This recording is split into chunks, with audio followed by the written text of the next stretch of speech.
I want to tell you a story. A story about a boy who grew up so poor he did not know where his next meal would come from. A boy whose mother lost her mind and was taken away to an asylum. A boy who lived in a workhouse, slept on the streets, and had nothing. No father, no money, no future. But this same boy grew up to become the most famous person on the entire planet. He made millions of people laugh. He made millions of people cry. He did it all without saying a single word. His name was Charlie Chaplin, and his life will teach you that your darkest beginning does not decide your ending. Chapter 1. The Boy in the Workhouse.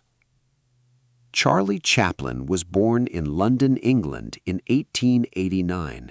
His family was poor from the very beginning.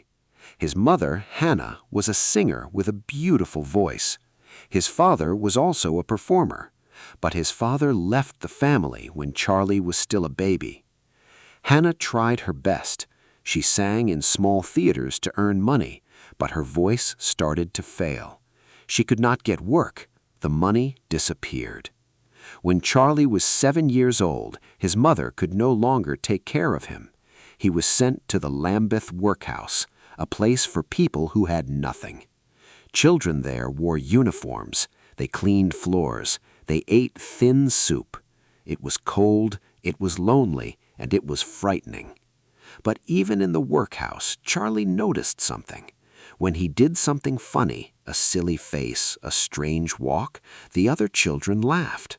And when they laughed, the cold room felt a little warmer. The lesson? Even in the darkest places, there is a gift inside you waiting to be discovered. Chapter 2. A Mother Lost. Charlie loved his mother more than anything in the world.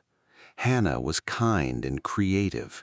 She would sit by the window and act out the people she saw walking by, giving them voices, making up their stories. Charlie watched her and learned. She was his first teacher. But Hannah was getting sick. Her mind was breaking. She would talk to people who were not there.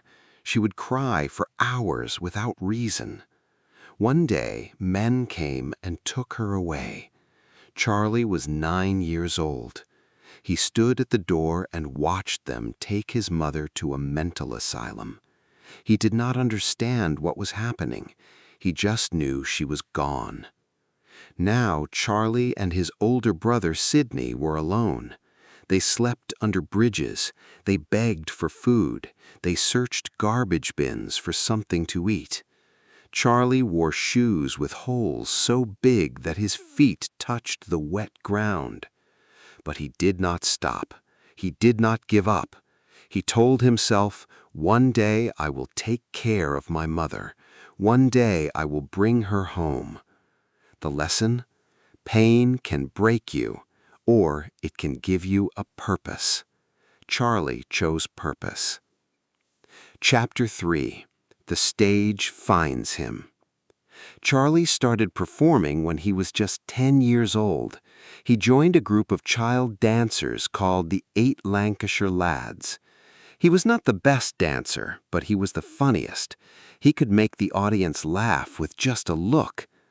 By the time he was 14, Charlie was performing in theaters across London.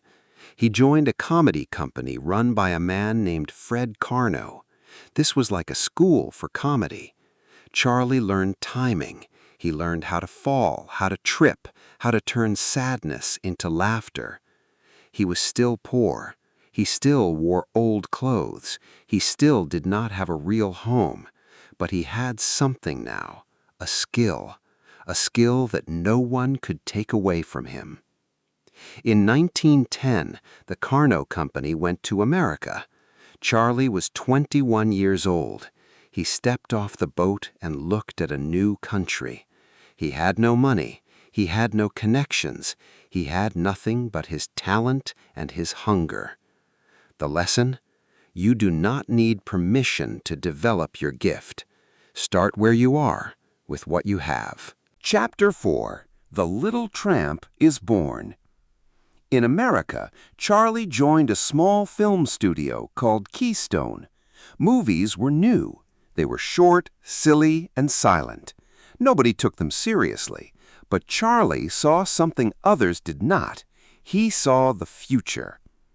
He created a character, a little man with a tiny mustache, baggy pants, big shoes, a small hat, and bamboo cane. This character walked funny. He was poor but proud. He was clumsy but kind. He was always getting into trouble, but he never lost his dignity. The world fell in love with this character. They called him the Little Tramp. And within 2 years, Charlie Chaplin became the most recognized face on Earth, not just in America, everywhere. People in Japan, Brazil, Russia, India, they all knew the Little Tramp. Remember, this was a boy from the workhouse, a boy who had eaten from garbage bins. Now the whole world was watching him and smiling. The lesson? Your struggles can become your greatest material. The pain you survived can become the art that heals others. Chapter 5. The Price of Success. But success brought new problems. The studios wanted to control Charlie. They told him what to do, what to say, how to act. Charlie refused. He wanted creative freedom. He wanted to tell stories his way. So he did something almost no one had ever done. He started his own studio. In 1919, Charlie co-founded United Artists with 3 other stars. He was now his own boss. He wrote his own scripts. He directed his own films. He composed his own music. He controlled everything. People said he was difficult.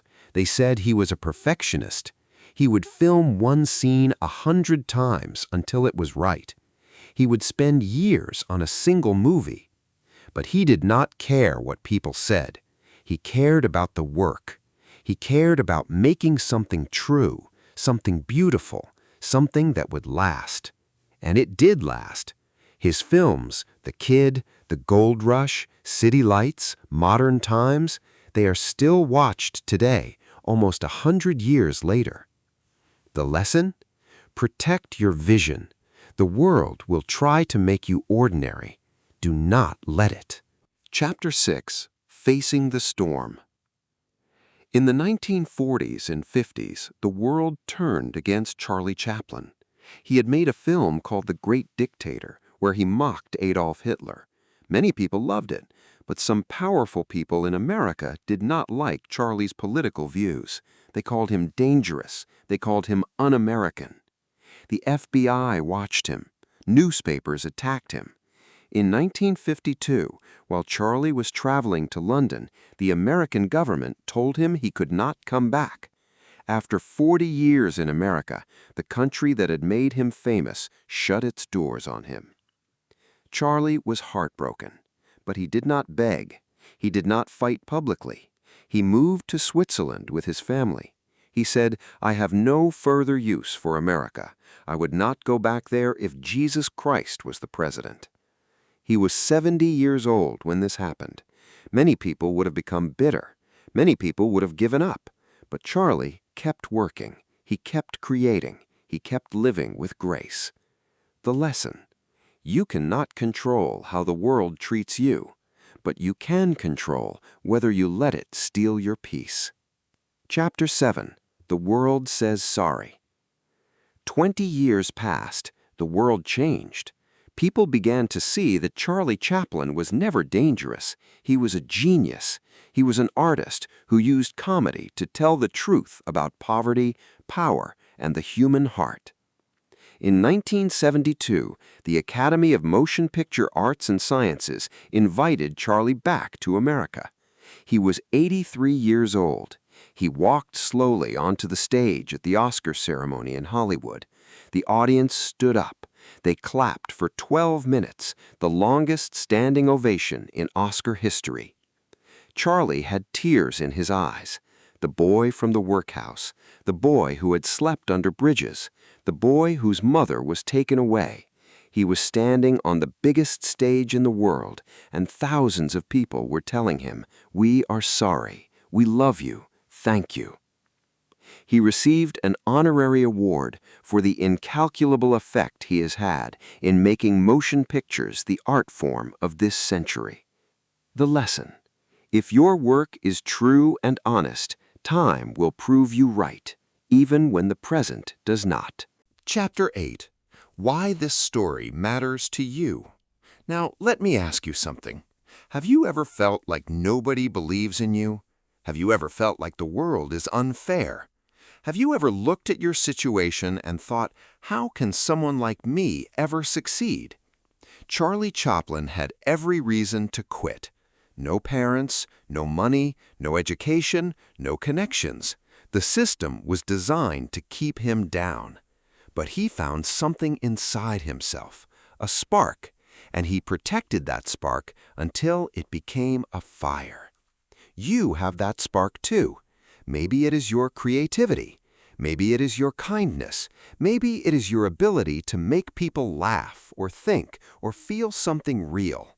Whatever it is, protect it. Do not wait for perfect conditions. Charlie did not wait. He started performing at 10 years old in dirty theaters for almost no money. He practiced every single day. He turned every failure into a lesson. Start today. Start small, but start. Write one page, record one video, learn one new skill, take one step toward the life you want. Do not wait for someone to give you permission. And when people reject you, and they will, remember Charlie on that Oscar stage. Remember those 12 minutes of applause. The world will catch up to you. But first, you have to keep going. Chapter 9. Your story continues. Charlie Chaplin once said, "You will never find a rainbow if you are looking down." He proved that your beginning does not write your ending. He proved that poverty is not permanent. He proved that the world can take everything from you, your home, your mother, your country, and you can still create something beautiful. He took his pain and turned it into laughter. He took his loneliness into art. He took his silence and spoke louder than anyone who ever used words. So I want you to remember this. No matter where you are right now, no matter how hard things feel, you have something to give this world, something only you can give. Do not wait for the applause to start working. Work because the work matters. Create because creating heals you. Keep going, because one day you will look back and understand why every struggle was necessary. Your story is not over. The best chapters have not been written yet. I will see you in the next video.